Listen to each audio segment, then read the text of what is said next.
Hello बच्चों, let's see this question. The question says the greatest threat to genetic diversity in agricultural crop is. तो question हमसे पूछ रहा है कि जो एग्रीकल्चरल क्रॉप्स होती हैं उनकी जेनेटिक डाइवर्सिटी को सबसे बड़ा थ्रेट जो है वो इन चारों में से that is A, B, C या फिर डी किससे है। तो क्वेश्चन के लिए जो हमारा की कॉन्सेप्ट रहेगा, it is going to be genetic diversity.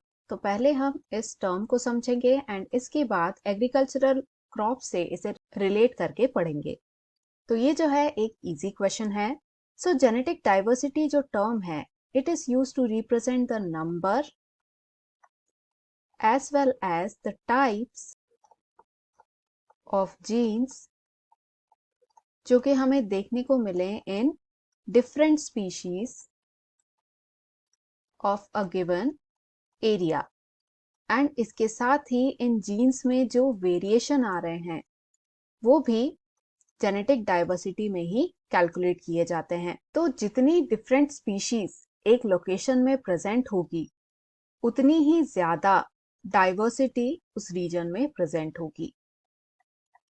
So genetic diversity is directly proportional to the different species that are present. अब यदि हम थ्रेट्स की बात करें कि वो क्या चीजें हैं जो कि जेनेटिक डाइवर्सिटी को नेगेटिवली अफेक्ट करेंगी, तो इसमें जो सबसे बड़ा थ्रेट है that is the hybrid plants, यानी वो प्लांट्स जिन्हें की क्रॉस करके बनाया जाता है to get the desired traits. तो इससे थ्रेट कैसा हुआ? यदि हम केवल डिजायर्ड ट्रेट्स वाले प्लांट्स को ही ग्रो करेंगे, यानी इसमें जो जीन्स हैं दे विल बी सिलेक्टिव, वो जीन्स होंगे जो हमने सेलेक्ट करे हैं, यानी लिमिटेड नंबर ऑफ जीन्स ही हमें देखने को मिलेंगे। तो अल्टीमेटली इस वजह से जो डाइवर्सिटी है, डिफरेंट टाइप ऑफ जीन्स जो कि हमें मिलने चाहिए थे, that will decrease because limited amount of genes present हैं। तो इस वजह से जो हाइब्रिड प्लांट्स होते हैं that give us high yield as well as a higher resistance to pest and disease। तो ऐसे जो प्लांट्स होते हैं ये सबसे बड़ा थ्रेट होते हैं for the diversity because it reduces it. अब क्वेश्चन में दिए ऑप्शंस को कंसिडर करें। फर्स्ट कह रहा है extensive use of insecticide and pesticide, तो ये इनकरेक्ट है। Why? Because insecticide and pesticide के यूज से जो प्लांट की ग्रोथ है वो अफेक्ट होगी। तो जो प्लांट है it will be affected directly, but जो डाइवर्सिटी है उस पर इसका खास असर नहीं पड़ता।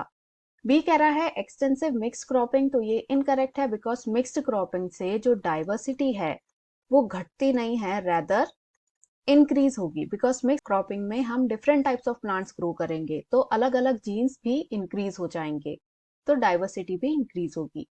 सी कह रहा है introduction of high yielding varieties, तो this is the correct option because जैसा हमने देखा कि हाइब्रिड प्लांट्स जो कि हाई यील्ड देते हैं, इनके आने से सेलेक्टिव जीन्स बढ़ जाएंगे तो जो डाइवर्सिटी है वो अल्टीमेटली घट जाएगी। डी कह रहा है एक्सटेंसिव यूज ऑफ फर्टिलाइजर्स, तो ये भी इनकरेक्ट है बिकॉज ये प्लांट को अफेक्ट करेगा, नॉट द डाइवर्सिटी। तो इन सब को देखकर हम कह सकते हैं क्वेश्चन का जो फाइनल आंसर है it is going to be option C, that is introduction of high yielding varieties. Hope you understood it well. Best of luck.